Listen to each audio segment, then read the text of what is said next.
Mshua Online TV na leo tumebahatika kuitembelea kampuni ya Gimena, kampuni ambayo tumebahatika kumpata kiongozi ama member ambayo anafanya kazi Gimena. Atatueleza kinaga ubaga Gimena ni kampuni ya nini na inahusisha na nini na ina vipengele vyake, kila kitu atatueleza. So tunaomba tuwe pamoja ili tuweze kufahamu. Yes, mambo vipi boss? Sema mambo poa bana. Unafahamika kama nani? Nafahamika kwa jina la Shafii. Unaweza kutueleza kwa kifupi kampuni ya Gimena inajihusisha na nini na nini? Kampuni ya Gimena inajihusisha na masuala ya usafi. Yes, na kuna vitu vingine ambavyo inajihusisha nao, lakini kitu kikubwa kabisa naweza nikasema slogan yake ni usafi. Kwa hiyo kuna timu ya mpira, ni timu ya mpira ambayo wameanzisha siku nyingi, ni juzi tu hapo, lakini ambayo ni kitu ambacho pia wanajihusisha nacho.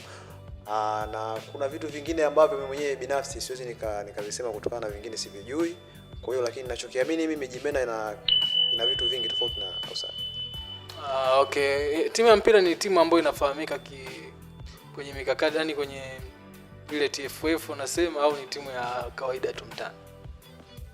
Sio timu ya kawaida na wala timu haijulikani katika upande wa TFF, lakini naweza nikasema ni timu ya taasisi kama nilivyosema hapo awali, ndio kwanza tumeianzisha, na malengo yetu kiukweli, na mimi mwenyewe niko kama mchezaji, kwa hiyo tuifikishe timu mbali, tuipambanie nembo ya Gimena na tuipambanie timu yetu, tuhakikishe tunainua kiukweli. Yaani Gimena sijulikane kwa usafi tu, bali ijulikane kiupande wa michezo zaidi.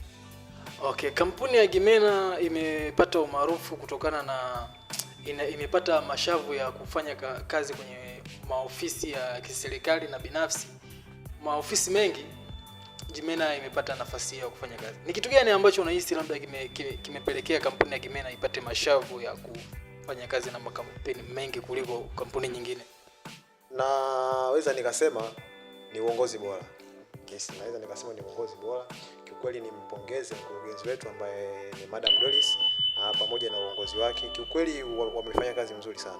Wamefanya kazi nzuri sana na wamepambana na kuhakikisha mpaka kampuni leo hii ukizungumzia Gimena sio hapa Dar es Salaam na wala sio baadhi ya mikoa mingine, Gimena imekuwa ni kampuni kubwa sana.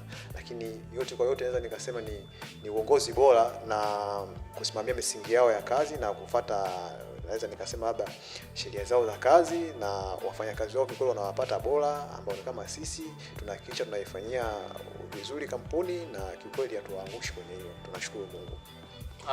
Naona umegusia mikoani hapo, ni kitu ambacho nataka kukuuliza. Ni kampuni ambayo hadi mikoani huko supply wafanyakazi na inafanya kazi mikoani pia sana.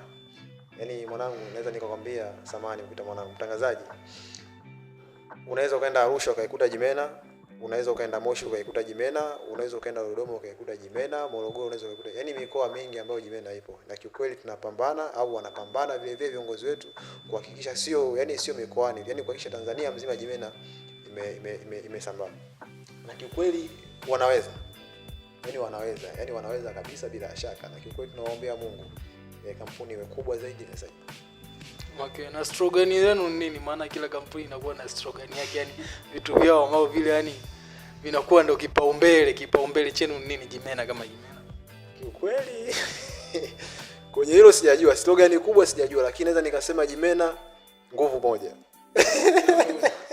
Basi tuondoke na Gimena nguvu moja. Hii ni Mshua Online TV na leo huyu ni miongoni mwa member wa Gimena na amefanya kazi hapo Gimena kwa muda mrefu, so anaijua vizuri kampuni yake na ameweza kutupa mawili matatu kuhusu kampuni yao.